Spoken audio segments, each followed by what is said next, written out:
PM किसान योजना, दिवाली के दिन किसान ध्यान से करवा लें यह काम वरना अटक सकती है 19वीं किस्त। भारत सरकार किसानों के लिए प्रधानमंत्री किसान सम्मान निधि योजना चलाती है, लेकिन अगर आपको इस योजना के अंतर्गत मिलने वाला लाभ चाहिए तो आपको कुछ काम करवाने होते हैं।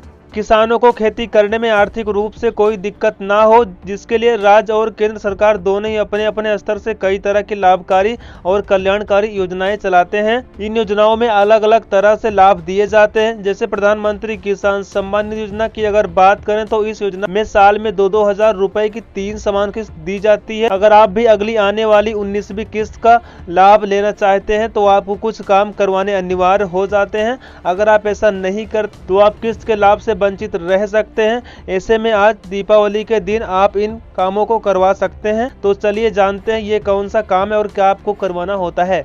अगर आप पीएम किसान योजना से जुड़े हैं तो आपको कुछ काम करवाने होते हैं, जिसमें पहला काम आपके आधार के साथ में आपका बैंक खाता लिंक होना चाहिए। इसके लिए आपको अपने बैंक की ब्रांच में जाना होता है, जहां पर यह काम करवाना होता है।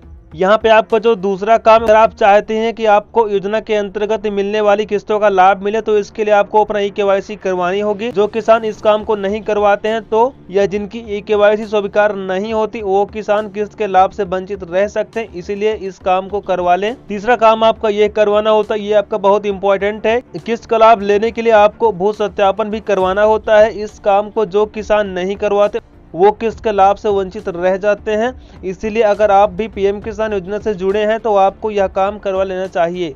ये तीनों काम आपको जरूर करवाने होते हैं, तभी आपको अगली किस्त का लाभ मिलेगा। हालांकि यहाँ पे जो 19वीं किस्त की डेट है अभी तक वो जारी नहीं हुई सरकार की तरफ से। एक अनुमान के अनुसार अगर माने कुछ मीडिया रिपोर्टर्स का कहना तो आपको किस्त बहुत जल्दी मिलने वाली है।